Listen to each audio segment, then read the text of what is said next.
ಈ 10 ವರ್ಷದ ಅವಧಿಯಲ್ಲಿ ಬಿಜೆಪಿ ಸರ್ಕಾರ ಅಧಿಕಾರವನ್ನ ನಡೆಸಿ ನಡೆಸಿದಂತ ಪರಿಣಾಮವಾಗಿ ಕೃಷಿ ಕೂಲಿಕಾರರ ಬದುಕು ಅಯೋಮಯ ಆಗಿದೆ.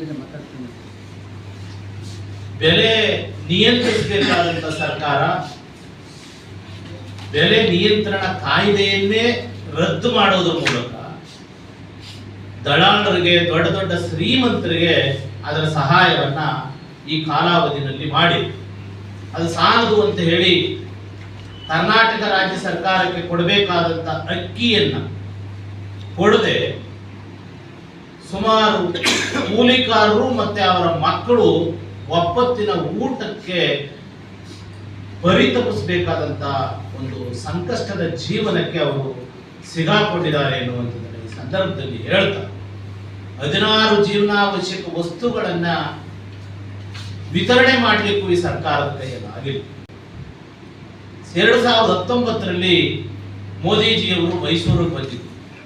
ಚುನಾವಣಾ ಪ್ರಚಾರದಲ್ಲಿ ಮನೆ ಕೊಡ್ತೀವಿ, ನಲ್ಲಿ ನೀರು ಕೊಡ್ತೀವಿ, ವಿದ್ಯುತ್ ಕೊಡ್ತೇವೆ ಅಂತ ಹೇಳ್ದಂತ ಅವರು ಹೇಳಿ ಚುನಾವಣಾ ಪ್ರಚಾರದಲ್ಲಿ ಒಂದೇ ಒಂದು ಮನೆಯನ್ನ ಕೂಲಿಕಾರರಿಗೆ ಕೊಟ್ಟಂತ ಸನ್ನಿವೇಶವನ್ನು ನಾವು ಗಮನಿಸಿಲ್ಲ. ಅದು ಸಾಲದು ಅಂತ ನಲ್ಲಿ ನೀರು ಕೊಡ್ತೀವಿ ಅಂತ ಹೇಳಿ ಖಾಸಗೀಕರಣವನ್ನ ಮಾಡೋದ್ರ ಮೂಲಕ ನೀರನ್ನ ಕುಡಿಯೋ ನೀರಿಗೂ ತತ್ವವನ್ನ ತಂದು ಹಾಕಿದ್ದಾರೆ ಎನ್ನುವಂಥ ಸಂದರ್ಭದಲ್ಲಿ ಗಮನಕ್ಕೆ ತರಬಹುದು. ಉದ್ಯೋಗ ಖಾತ್ರಿ ಕಾಯ್ದೆ 2005 ಪರಿಚ್ಛೇದ 6 ಮಿನಿಮಮ್ ವೇಜ್ ಕನಿಷ್ಠ ಕೂಲಿಯ 1948ರಲ್ಲಿ ಉದ್ಯೋಗ ಖಾತ್ರಿ ಕೂಲಿಯನ್ನ ನಿಗದಿ ಮಾಡುವಾಗ ಯಾವುದೇ ರಾಜ್ಯ ಸರ್ಕಾರದ ಕನಿಷ್ಠ ಕೂಲಿ ಹೆಚ್ಚಿದ್ರೆ ಆ ಕೂಲಿಯನ್ನ ಕೊಡಬೇಕು ಅಂತ ಹೇಳಿ ಆ ಕಾಯ್ದೆ ಒಳಗಡೆ ಇದೆ. ಈ 10 ವರ್ಷದ ಒಳಗಡೆ ನಿರಂತರವಾಗಿ ಕರ್ನಾಟಕ ರಾಜ್ಯದ ಕೂಲಿ 469 ರೂಪಾಯಿ ಈಗ ಕನಿಷ್ಠ ಕೂಲಿ. ಅನೂಪ್ ವರದಿ ಅವರೇ ಆ ಸರ್ಕಾರವೇ ರಚನೆ ಮಾಡಿದಂತ ಅನೂಪ್ ವರದಿಯವರು 375 ರೂಪಾಯಿ ಕೊಡಬೇಕು ಅಂತ ಹೇಳುತ್ತೆ. ಇಂಥ 375 ಕೊಡಕ್ಕಾಗಿಲ್ಲ, ಅತ್ತ 469 ಕೊಡಕ್ಕಾಗಿಲ್ಲ. ಉದ್ಯೋಗ ಖಾತ್ರಿಯನ್ನ ನಾಶ ಮಾಡೋದ್ರ ಮೂಲಕ ಈಗ ಎಷ್ಟು ಕೊಡ್ತಾ ಇದ್ದಾರೆ ಸರ್? 349 ರೂಪಾಯಿ ಕೊಡ್ತಾ ಇದ್ದಾರೆ. ಮೊನ್ನೆ ಎಷ್ಟು ರೂಪಾಯಿ ಹೆಚ್ಚಳ ಆಗಿದೆ? 3 ರೂಪಾಯಿ ಹೆಚ್ಚಳ ಆಗಿದೆ. ಇದಕ್ಕೆ 49 ರೂಪಾಯಿಗೆ ಇಲ್ಲ, 316 ರೂಪಾಯಿಗೆ 33 ರೂಪಾಯಿ ಹೆಚ್ಚಳ ಆಗಿದೆ.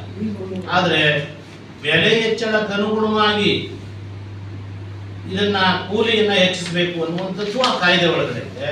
ಯಾವುದನ್ನು ಅವರು ಅನುಸರಿಸಲಾರದೆ ಇದೇನ್ ಹೇಳುತ್ತೆ ಅಂದ್ರೆ ಕೂಲಿಕಾರರ ವಿರೋಧಿಯಾದಂತ ಒಂದು ನಿಲುಮೆಯನ್ನ ಅವರು ತಾಳಿದ್ದಾರೆ ಈ ಕಾಲಾವಧಿನಲ್ಲಿ ಅನ್ನುವಂಥದ್ದು. ಅದಲ್ಲದೆ 2 ಬಾರಿ ಫೋಟೋ ತೆಗೆಯೋದು ಮತ್ತು ಉದ್ಯೋಗ ಇದನ್ನ ಕಾರ್ಡ್ ತೆಗೆಸಬೇಕು, ಆಧಾರ್ ಲಿಂಕ್ ಮಾಡಬೇಕು ಅನ್ನುವಂಥದ್ದು ಇಂಥ ಅವೈಜ್ಞಾನಿಕ ನೀತಿಯನ್ನ ಮಾಡಿ ಸುಮಾರು ದೇಶದಲ್ಲಿ 7 ಕೋಟಿ ಜಾಬ್ ಕಾರ್ಡ್ ಹೋಲ್ಡರ್ನ ಈ ಕಾಲಾವಧಿಯಲ್ಲಿ ಹೊರ ಹಾಕಿದ್ದಾರೆ ಹೇಳಲಿಕ್ಕೆ ಬಯಸ್ತಾರೆ.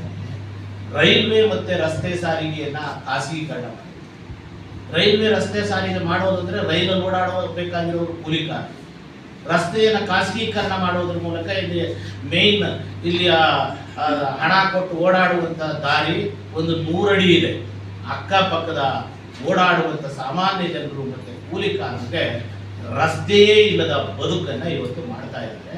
ಸರಿಯಾಗಿ ಸಾರಿಗೆ ವ್ಯವಸ್ಥೆಯನ್ನು ಮಾಡಿಲ್ಲ.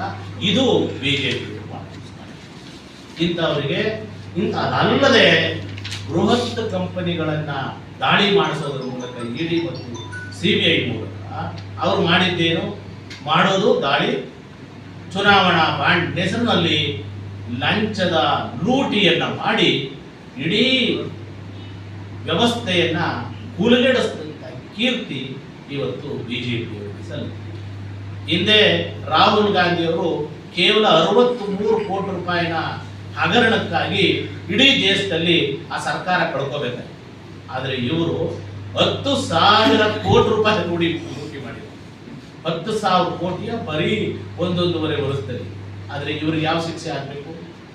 ಹಾಗಾಗಿ ನಾವು ಇಂಥದನ್ನ ನಾವು ವಿರೋಧಿಸ್ತೇವೆ.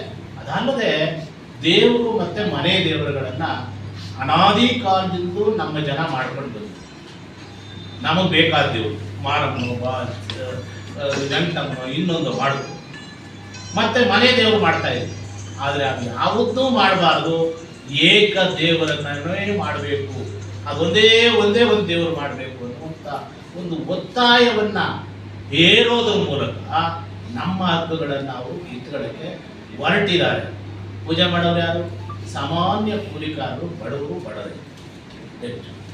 ಅಂಥವ್ರಿಗೆ ಅವಕಾಶ ಕೊಡಬಾರದು ಅನ್ನುವಂಥದ್ದನ್ನ ಈ ಸರ್ಕಾರ ಹೊರಡಿಸಿದೆ ಅನ್ನುವಂಥದ್ದು ಬಹಳ ಪ್ರಮುಖವಾಗಿ 2013-14ರಲ್ಲಿ 14ರಿಂದ 18-19ರ ಒಂದು ಸಮೀಕ್ಷೆಯ ಒಳಗಡೆ 3% ಕೃಷಿ ಕೂಲಿಕಾರರ ಉದ್ಯೋಗ ಕಡಿತ ಆಗಿದೆ ಅನ್ನುವಂಥದ್ದು ಆ ಸಮೀಕ್ಷೆ ಇದೆ. ಉದ್ಯೋಗ ಸಿಗ್ತಾ ಇಲ್ಲ, ಅದಕ್ಕೆ ಇವರು ಪರಿಹಾರವನ್ನ ಕೊಟ್ಟಿಲ್ಲ, ಮತ್ತೆ ಹಣದುಬ್ಬರಕ್ಕೆ ಅನುಗುಣವಾಗಿ ಕೂಲಿ ಕೊಡಬೇಕಾಗಿ ಆತ್ಮಹತ್ಯೆ ಮಾಡಿಕೊಂಡವ್ರದ್ದು ಸುಮಾರು ಹೋದ ವರ್ಷ 5,563 ಜನ ಕೃಷಿ ಕೂಲಿಕಾರರು ಆತ್ಮಹತ್ಯೆ ಮಾಡಿಕೊಂಡಿದ್ದಾರೆ ಅಂತ ಹೇಳಿ NCRB ವರದಿಗಳು. ಇಡೀ 14ರಿಂದ ಈವರೆಗೆ ಸುಮಾರು 40,640 ಜನ ಆತ್ಮಹತ್ಯೆ ಕೂಲಿಕಾರರು ಆತ್ಮಹತ್ಯೆ ಮಾಡಿಕೊಂಡಿದ್ದಾರೆ. ಅವರಿಗೆ ಒಂದು ಪರಿಹಾರವನ್ನು ಕೊಟ್ಟಿಲ್ಲ, ಅವರಿಗೆ ಭೂಮಿ ಇಲ್ಲ, ಭೂಮಿ ಇಲ್ಲದ ಹೋದ್ಮೇಲೆ ಎಲ್ಲಿ ಅವರು ಆ ಬದುಕನ್ನು ಸೇವಿಸ್ತಾರೆ? ಅವ್ರಿಗೆ ಪರಿಹಾರ ಕೊಡಬಾರ್ದ? ಈ ಪರಿಹಾರವನ್ನೇ ಕೊಡ್ಲಿಕ್ಕೆ ಆಗಿಲ್ಲ.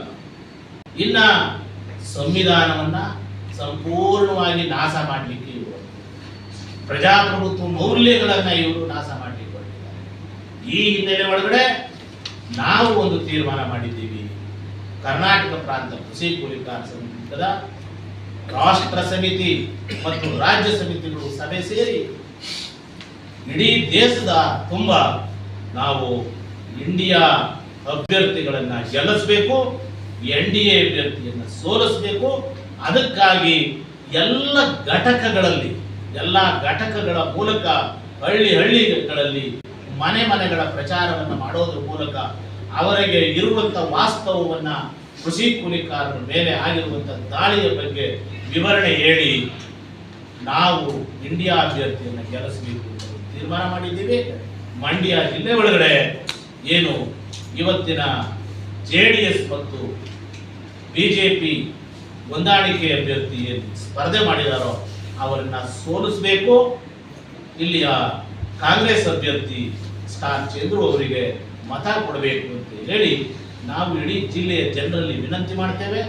ಕೃಷಿ ಕೂಲಿಕಾರರು ವಿಶೇಷವಾಗಿ ಇದಕ್ಕಾಗಿ ಪಣ ತೊಟ್ಟು ಕೆಲಸ ಮಾಡಿ ಇಂಡಿಯಾ ಅಭ್ಯರ್ಥಿಯನ್ನು ಗೆಲ್ಲಿಸೋದ್ರ ಮೂಲಕ ಮುಂದೆ ಕೃಷಿ ಕೂಲಿಕಾರರ ಬದುಕು ಒಂದು ರಕ್ಷಣೆಗಾಗಿ ನಿಲ್ಲಬೇಕು ಅಂತ ಹೇಳಿ ನಾವು